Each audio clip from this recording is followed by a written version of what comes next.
Hey guys, what is up, and I welcome each and every one of you to yet again another League of Legends video. So whenever a certain champion or a certain build on a champion is becoming very popular, especially in the mid lane, well, I love making videos to talk about it, explain to you guys why it is strong, and explain to you guys in a guide sort of way as to why it is actually strong, how to play it, and all that good stuff. And if you haven't guessed yet, in today's video, we will be talking about Corki mid lane. If you play a couple of League of Legends games a day or so, you've probably seen Corki in the mid. Or if you tune into LCS, chances are you've also seen it there as well. So there are many reasons as to why it is actually quite strong in the mid lane, and it is something that I'm personally enjoying quite a bit and really having fun with. So as usual, we'll go over the runes, masteries, items, the builds, and everything you really need to know in order to get into a game and start playing this bad boy. But the question for this video that I want to ask you guys is, what is your favorite LCS team? And if you don't watch LCS, well, why not? And as usual, if you end up enjoying the video, make sure to show that like button some love. But let's get right into things. So the first thing we'll start talking about is why is it strong? What are the positives and what are the negatives of playing Corki in the mid lane? Well, in my opinion, one of the main reasons why I think it's so good and why I'm liking it so much is not only because of the playstyle being very fun,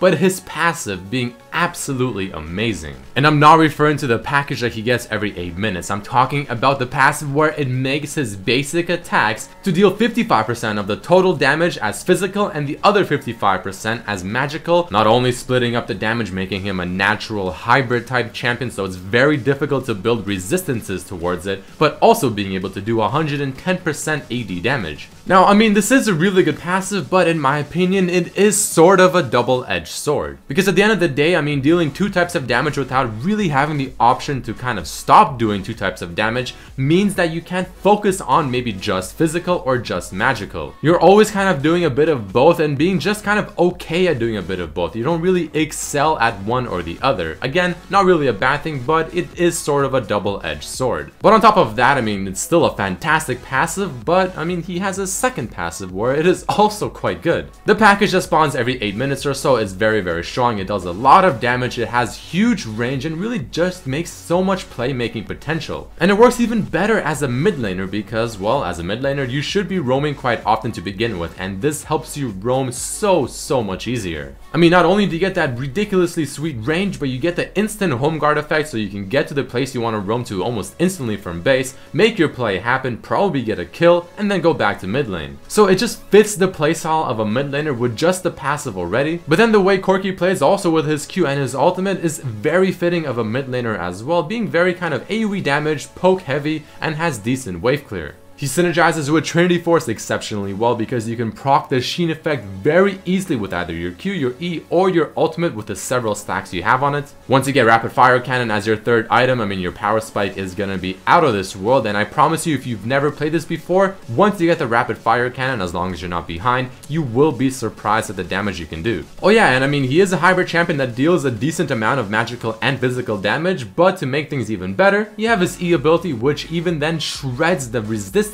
of both armor and magic resistance. His auto attack animation, in my opinion, is fantastic as well, so last hitting shouldn't be too much of a problem. And overall, he's just a great champion with a very good kit, especially for mid lane. However, the negatives of Corki, well, his W range without the package got nerfed ever since the rework, so it is pretty bad when it comes to range. So there are going to be quite a bit of walls that you can no longer W over. You must get used to using your auto attack per spell cast in order to actually make full use of the Sheen effect, which if you're not used to can be a little awkward and challenging. And the package, even though it has a lot of playmaking potential, can put you in a bad scenario if you misuse it, and sometimes you can feel very greedy and use it for the sake of using it. But now that you guys have a general idea of why Corki in the mid lane has become so popular and why it's so successful and strong, let's go into some tips and tricks when playing this. So these are general things just to keep in mind, and the most important thing without question should be that you have to get used to using your auto attack as often as possible between each spell cast. So for instance, you pop your E, you auto attack, you throw your Q, you auto attack, you pop your ultimate, you auto attack, you throw another ultimate, you auto attack, you W in, you auto attack, and things like that. It doesn't have to be exactly like I just said, but that's the general idea. Sometimes you will be using 2 spells, like maybe your Q and your E, and then auto attacking. But speaking of such things, a typical in-lane harass that you can do with Corki is you can walk in for the auto attack if they come in range of your auto attack range. The second your auto attack comes comes out, throw your Q to deal damage, and then you want to move forward the second you throw your Q because you do have a little bit of a delay since you don't have a lot of attack speed yet. And then you auto attack again, assuming you already have Sheen. Something that I've noticed that's actually quite strong is, I mean, you are running Thunderlords on Corki, and your E ability will be able to solely proc Thunderlords in just 1.5 seconds. So worst comes to worst, if you miss all your abilities, then at least you land an auto attack. I mean, your E ability will do the rest of the job to proc the bad boy.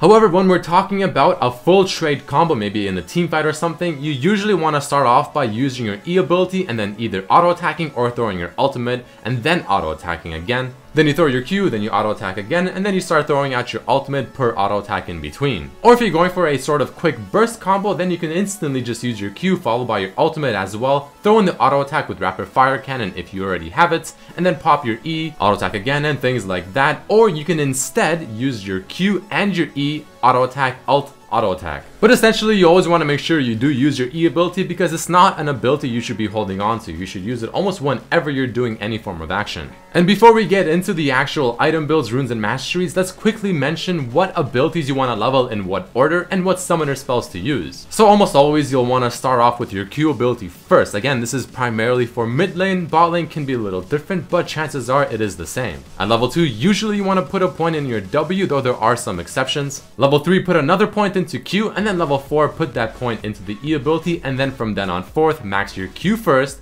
then your E, then your W, and ultimate whenever you can. When it comes to summoner spells, you still treat Corki as an ADC type champion, so you still go flash, and then you either go heal, barrier, or cleanse. And I have listed there at the bottom right which summoner spell you want to take and when. Alright, so I'm sure most of you are wondering what items, what runes, and what masteries do I take when playing Corki in the mid lane. I mean, I see people play it all the time, but I don't really know what's the core items, in what order do I build them, and things like that. So let us talk about that next. So when talking about starting items, you can either go Doran's Blade and 1 potion, or you can go the Corrupting Potion instead. Now in most scenarios, I do recommend the Corrupting Potion because you are going to be using a decent amount of mana in the laning phase. The Corrupting Potion just helps you sustain both your HP and mana in that sense as well. And whenever you're going in for the trade or the Q harass, I mean, the Corrupting Potion's bonus damage it offers while it's healing you is quite useful. But let's talk about the core items next. So from my own experience and after doing some research, Trinity Force, Boots of Sorcery, Infinity Edge, and Rapid Fire Cannon are without question the core items. Now you might be asking, why do I get Infinity Edge over Essence Reaver? I mean, Corki uses a lot of mana. Well, I mean, I actually don't think Essence Reaver is a bad one because it does give you a lot of crit chance, the mana as well, and it also gives you a decent amount of CDR. But trust me on this, if you go Infinity Edge, the synergy between those 3 items is very, very high. And once you get the 4th item being Rapid Fire Cannon, you will do so much damage, it is quite unbelievable.